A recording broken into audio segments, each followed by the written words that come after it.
राजा रघुवंशी जिसका हनीमून मौत में बदल गया, मुस्कान रस्तोगी जिसने अपने पति को काटकर ड्रम में छुपा दिया था, कभी हस्बैंड वाइफ को मार देता है, कभी लवर ने पार्टनर को एसिड से जला दिया। ये कोई फिल्म नहीं, ये असली जिंदगी का वो सच है जहाँ एक्स्ट्रा मैरिटल अफेयर सिर्फ एक जज्बा नहीं, एक जंग बन जाता है। ग्लीडन ने एक रिसर्च की जिसमें इंडिया के बदलते नजरिए को समझा गया, शादी, चीटिंग और कल्चरल नॉर्म्स के कॉन्टेक्स्ट में।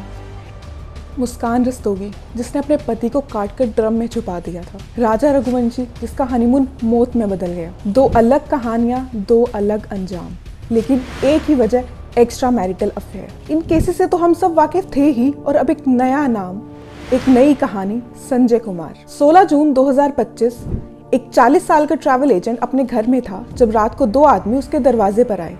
उनमें से एक ने चिल्लाया, कट हिम इनटू पीसेस, और दोनों ने वेपन से संजय पर वार किया। संजय ने भागने की कोशिश की लेकिन वो बच नहीं सका, और इसकी वजह again extra marital affair. Sanjay का अफेयर था मीरा नाम की मैरिड वुमेन से।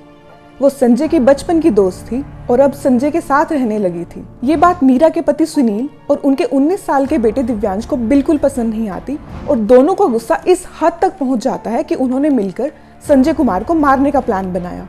ये कोई फिल्म नहीं, ये असली जिंदगी का वो सच है जहाँ एक्स्ट्रा मैरिटल अफेयर सिर्फ एक जज्बा नहीं, एक जंग बन जाता है।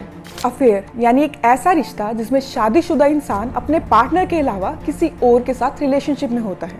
सोचिए जरा, एक ऐसा डेटिंग ऐप ग्लीडन जो सिर्फ उन लोगों के लिए बना है जो ऑलरेडी शादीशुदा हैं। और सबसे हैरानी की बात, इंडिया में इस ऐप के 30 लाख से भी ज्यादा यूजर्स हैं। ये लोग शादीशुदा हैं, इनके पास पति पत्नी है, बच्चे हैं, फैमिली है, पर फिर भी दिल कहीं और भटक रहा है। किसी को सुनने वाला चाहिए, किसी को थ्रिल, किसी को एस्केप। ग्लीडन ने एक रिसर्च की जिसमें इंडिया के बदलते नजरिए को समझा गया, शादी, चीटिंग और कल्चरल नॉर्म्स के कॉन्टेक्स्ट में। इस रिसर्च में उन्होंने 25 साल से 50 साल के बीच के लगभग 1500 मैरिड इंडियंस को असेस किया, टियर 1 और टियर 2 सिटीज से, जहां लोग मॉडर्न भी हैं और ट्रेडिशनल भी। मतलब दिल्ली, मुंबई जैसे मॉडर्न शहरों से लेकर इंदौर, जयपुर जैसे डेवलपिंग सिटीज तक, सब जगह ये पैटर्न कॉमन था।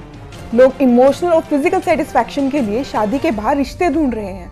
अब इस रिसर्च के according 83% of couples are not happy in their marriage. 48% लोगों का मानना है एक टाइम में दो इंसान से प्यार हो सकता है, और 55% married Indians had cheated on their spouse. 56% women बोलती है कि इमोशनल कनेक्शन और सुनने वाला कोई चाहिए, और 72% लोग जो ऑनलाइन अफेयर करते हैं अपनी शादी तोड़ना ही नहीं चाहते, उनके लिए सिर्फ एक मेंटल एस्केप है।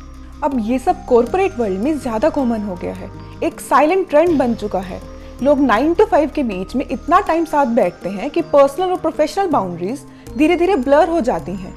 Meetings, coffee breaks, team outings, ये सब कनेक्शन बनाने का जरिया बन जाता है, और इसी कनेक्शन में कभी कभी शुरू होती है एक छुपी हुई कहानी, एक कॉर्पोरेट अफेयर। अब सवाल ये है कि लोग चीटिंग करते क्यों हैं? चीटिंग अक्सर एक प्लानिंग नहीं, एक इमोशनल रिएक्शन होती है। जब शादी में इमोशनल डिस्कनेक्ट हो जाता है, बातचीत कम हो जाती है और रूटीन बोरिंग लगने लगती है, तो लोग किसी नए कनेक्शन की तरफ खींचे चले जाते हैं। जब पार्टनर एप्रिसिएशन नहीं देता तो दूसरे का थोड़ा सा टेंशन भी स्पेशल महसूस कराता है। इस वैलिडेशन की फीलिंग ईगो को फ्यूल देती है।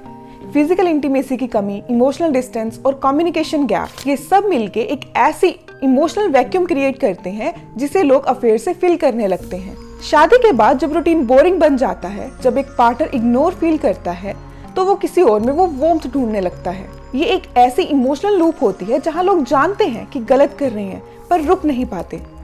साइकोलॉजिस्ट कहते हैं चीटिंग कभी सिर्फ एक पार्टनर की गलती नहीं होती, वो दो लोगों के बीच के डिस्टेंस का असर होता है। इंडिया में extra marital affair moral crime हो सकता है, लेकिन हर केस में ये लीगल क्राइम नहीं होता।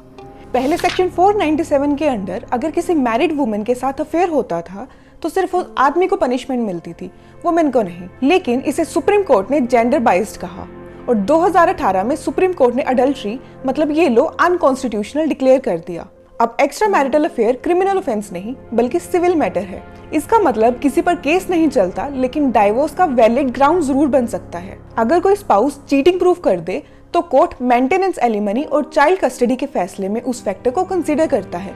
लेकिन अगर अफेयर की वजह से सुसाइड या डोमेस्टिक वायलेंस हुआ तो सिचुएशन क्रिमिनल बन सकती है, जहां आईपीसी सेक्शन 306 या 498A अप्लाई हो सकते हैं। कई बार अफेयर सिर्फ सीक्रेट लव स्टोरी नहीं होती, वो एक टिकिंग टाइम बॉम्ब होती है। जब प्यार में जुनून मिल जाता है और जुनून में दिमाग छोड़ दिया जाता है, तब शुरू होता है क्राइम ऑफ पैशन। ये वो मोमेंट होता है जब किसी को या तो अफेयर का पता चल जाता है या किसी ने किसी को छोड़ दिया होता है और गुस्से में, दर्द में, हर्ट ईगो में इंसान वो कर बैठता है जो सोचा भी नहीं जा सकता। कभी हस्बैंड वाइफ को मार देता है, कभी लवर ने पार्टनर को एसिड से जला दिया और कभी थर्ड पर्सन विक्टिम बन जाता है।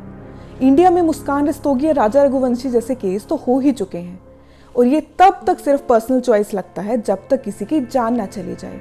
अफेयर क्या एक इम्पल्सिव मिस्टेक होती है या पूरी प्लानिंग के साथ की गई बिट्रेयल? ये सिंपल जवाब लगता है, पर जवाब हर रिश्ते के हिसाब से अलग होता है। कई लोग कहते हैं गलती हो गई, एक इमोशनल मोमेंट था, और कई लोग कहते हैं गलती नहीं थी, ये तो धोखा था जिसमें सिर्फ अपनी खुशी चुनी गई किसी और का दिल तोड़ के।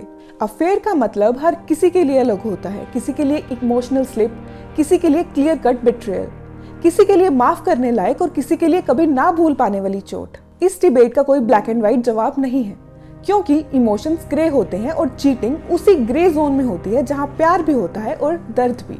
If you like the video, please don't forget to like, share and subscribe and press the bell icon to get the notification of upcoming videos. मिलते हैं नेक्स्ट वीडियो में नेक्स्ट टॉपिक के साथ।